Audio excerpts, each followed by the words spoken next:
Salve. Salam akal sehat, salam kebajikan. Hari-hari ini, publik, media, medsos, ruang diskusi publik diramaikan oleh cerita dari IKN. Kejadian yang mengejutkan. Dua top leader IKN, kepala otorita IKN dan wakilnya mengundurkan diri. Peristiwa ini menimbulkan banyak pertanyaan dan banyak penafsiran. Multi question and multi tafsir. What happened? Apa sebenarnya yang terjadi? Sudah banyak yang menyampaikan opini dan menyampaikan kritik terkait dengan peristiwa ini. Izinkan saya juga pada kesempatan ini menyampaikan opini dari perspektif saya sebagai seorang rohaniwan. Saya menyampaikan ini sebagai bentuk kepedulian dan rasa cinta saya kepada negara Republik Indonesia. Sebagai seorang rohaniwan, ketika saya menyampaikan opini, tentu saja pendasarannya jelas. Holy Bible.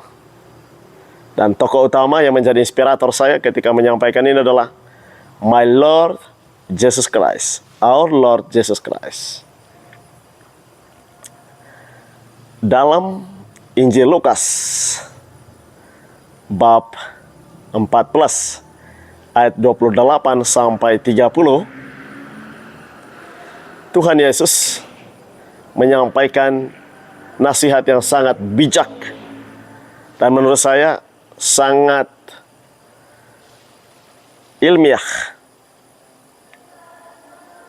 Dia katakan, bila kamu ingin membangun sebuah menara, duduk dan buat perhitungan baik dulu. Apakah dananya cukup atau tidak? Jangan sampai kamu hanya bisa membangun fondasinya karena dana tidak cukup. Lalu kemudian orang akan mengejek. Dia membangun tapi tidak mampu menyelesaikannya. Itu nasihat menurut saya sangat bagus. Untuk membangun sebuah menara saja, sebuah tiang saja. Sampai sedetail itu nasihatnya. Sementara bicara tentang IKN, bukan sebuah bangunan saja, gedung saja. Tapi ini bangun sebuah peradaban. Bangun sebuah smart city, sebutan Bapak Presiden. Kota pintar. Kalau itu smart city, maka harus direncanakan secara smart pula. Pertimbangkan baik secara akal sehat. Lalu kemudian dari segi pembiayaan, negara mampukah tidak? Dari segi waktu, timing bisa diselesaikan dalam waktu hanya 4 tahun kah? Jangan. Tidak bisa begitu. Nah, terkait dengan pengunduran diri dua top leader ini, saya menafsirkan, mengira dan menduga-duga, jangan-jangan mereka mundur karena merasa sudah tidak mampu. Karena terlalu dipaksakan. Batas kemampuan sebagai manusia sudah sampai limited. Sudah sampai titik batas. Tidak bisa. Dan ini sangat tidak rasional. Dan mereka adalah orang-orang yang rasional. Realistis. Jadi, ketika kita membangun sebuah kota, IKN, sebuah peradaban, tidak bisa bim salah bim dan jadi. Presiden berencana 17 Agustus merayakan HUT RI di sana. Boleh-boleh saja. Dalam keadaan bangunannya masih segini, it's okay. No problem. Jangan dipaksakan bahwa ini harus selesai, ini harus selesai. Wow. Kalau itu yang terjadi, maka dua kemungkinan menurut saya. Yang pertama, personilnya, bisa jadi semua akan mundur. Karena tidak mampu. Ini di luar kemampuan manusia. Yang kedua, kualitas bangunannya akan rendah, buruk. Kenapa? Karena dikejar oleh waktu. Sama juga kita lihat jalan. Aspal malam ini, besok sudah rusak. Kalau dipaksakan. Jangan. Jangan dikira bangun IKN ini sama dengan mitologi zaman dulu, mitos-mitos zaman dulu.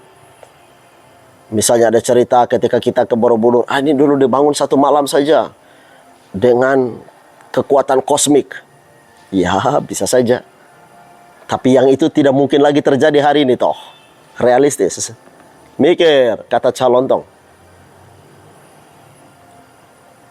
Nah, pesan penting menurut saya adalah dengan pengunduran diri dua top leader ini, jangan lagi pihak istana berdalih lalu kemudian membodohi rakyat, membohongi rakyat dengan alasan-alasan tidak jelas.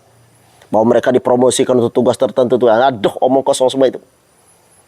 Menurut saya, dengan peristiwa ini kesempatan untuk ayo rem sejenak, evaluasi, lalu hitung ulang. Lalu kemudian mulai bagaimana melanjutkannya. Sebelum terlambat perbaiki yang salah, yang keliru, yang kurang. Supaya memang kota ini ke depan, IKN ini sungguh smart city. Kalau ditanya kepada saya, apakah Anda setuju IKN dibangun dan ibu kota dipindahkan? Yes, I am very agree. Dengan dua alasan besar.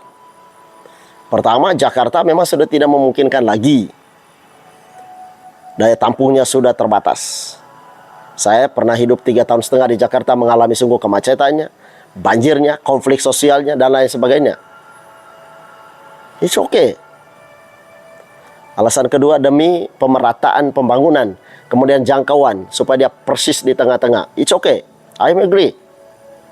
Tetapi rencanakan baik, matang. Jangan karena ambisi. Hati-hati kalau ambisi. Ingat kisah dalam Alkitab Perjanjian Lama, Menara Babel. Yang jadi kacau balau, semua hancur jadinya. Jangan andalkan ambisi. Jangan sampai hanya karena ingin supaya nama tercatat dalam sejarah bahwa saya satu-satunya presiden yang mampu mencetuskan ide, mengeksekusi, memulai dan menyelesaikan pembangunan ini. Jangan. Ini negara ini akan terus berlanjut. Dan semua orang yang akan dipilih menjadi presiden punya tanggung jawab yang sama. Toh sudah ada undang-undangnya. Tinggal melaksanakannya secara terukur. Jangan sampai demi membangun IKN, APBN digelontorkan dana besar-besar ke sana, mengabaikan bonum komune, kesejahteraan rakyat. Apalagi ada wacana-wacana, cerita-cerita miring, akan ada pemotongan iuran kah, tunjangan kah, untuk rumah rakyat atau apa segala macam itu. Aduh, jangan deh. Itu bahaya, dosa itu. Dosa. Dari perspektif saya sebagai seorang rohaniwan, jangan. Tidak boleh. Mari kita merawat negara ini dengan niat yang tulus, tanpa ada iming-iming, tanpa ada perhitungan-perhitungan hanya karena egoisme, ambisi pribadi. Tetapi letakkanlah di atas segalanya adalah ideologi negara, tujuan bernegara, di atas segalanya. Dan percayakan negara ini ke generasi-generasi berikutnya. Salam waras, salam akal sehat. Bravo.